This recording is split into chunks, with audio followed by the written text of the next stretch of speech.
நம்மின ஆர்நாட்டு வேளாளர் சமுதாய மக்களுக்கு என் இனிய பணிவான வணக்கம். என் பெயர் எஸ். நிஷான். நான் 11ஆம் வகுப்பு படித்து வருகிறேன். என் தந்தை பெயர் எம். சரவணன். எனது சொந்த ஊர் கோட்டாத்தூர். எனது கோத்திரம் சமயமந்திரி.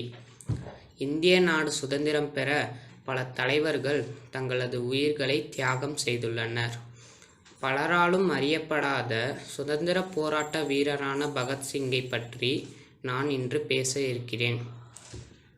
1907ஆம் ஆண்டு செப்டம்பர் 27ஆம் நாள் அன்று இந்தியாவின் பஞ்சாப் மாநிலத்தில் உள்ள லயால்பூர் என்ற மாவட்டத்தில் உள்ள பங்கா என்ற கிராமத்தில் சர்தார் கிஷன் சிங் வித்யாவதி என்ற தம்பதிக்கு இரண்டாவது மகனாக ஒரு சீக்கிய குடும்பத்தில் பிறந்தார்.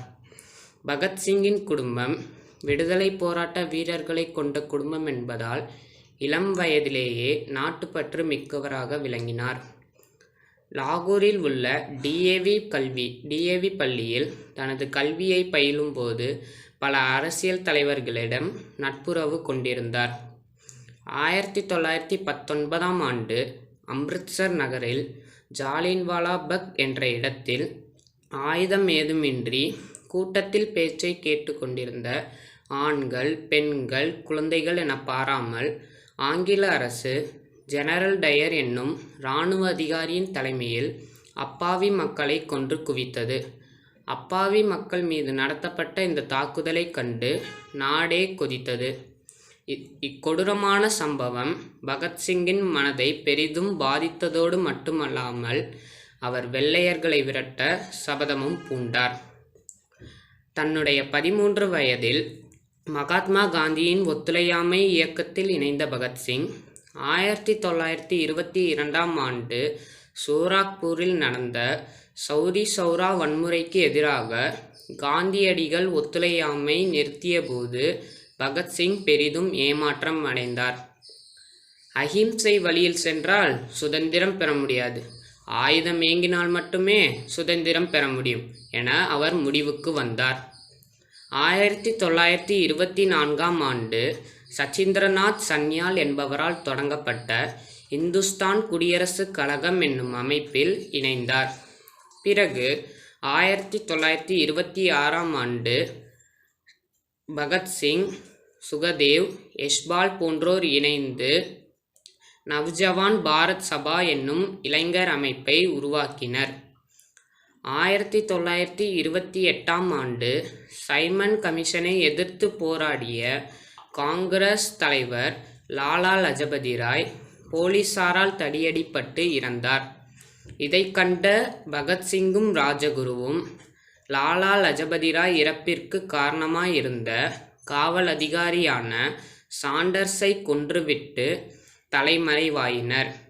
அதே நேரத்தில் ஆங்கிலேயர்களின் அடக்குமுறையை எதிர்த்து தொழிலாளிகள் தீவிரமாக போராடி வந்தனர். அவர்களை ஒடுக்க நினைத்த ஆங்கில அரசு தொழில் தகராறு சட்ட வரைவு என்ற ஒன்றை கொண்டு வந்தது. இச்சட்ட வரைவை ஏற்காத பகத்சிங் சென்ட்ரல் அசம்பிளி ஹாலில் குண்டு வீசுவதென்று தீர்மானித்தார். 1929ஆம் ஆண்டு ஏப்ரல் 8ஆம் தேதி அன்று இச்சட்ட வரைவை நிறைவேற்றப்பட்ட போது பகத்சிங் சென்ட்ரல் அசம்பிளி ஹாலில் குண்டுகளை வீசினார். இதனால் பகத்சிங், ராஜகுரு, சுகதேவ் ஆகிய மூவரும் குண்டு வீசிய வழக்கில் கைது செய்யப்பட்டனர். பிறகு 1931ஆம் ஆண்டு மார்ச் 23ஆம் நாள் அன்று அவர்கள் தூக்கிலிடப்பட்டார்கள். ஒரு போராளியின் கதை. ஒரு போராளியின் வாழ்க்கை என்பது வெறும் சரித்திரம் மட்டுமல்ல, அது ஒரு பாடமும் கூட.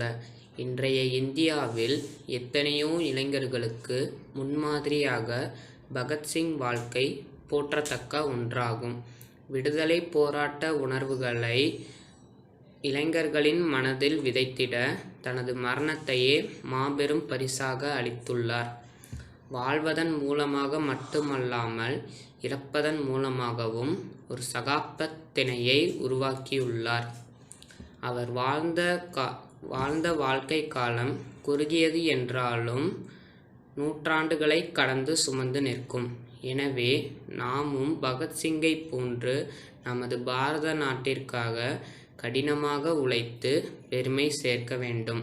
எனக்கு பேச வாய்ப்பளித்த நல்லுள்ளங்களுக்கு நன்றி கூறி விடைபெறுகிறேன். நன்றி, வணக்கம். ஜெய்ஹிந்த், ஜெய்ஹிந்த், ஜெய்ஹிந்த்.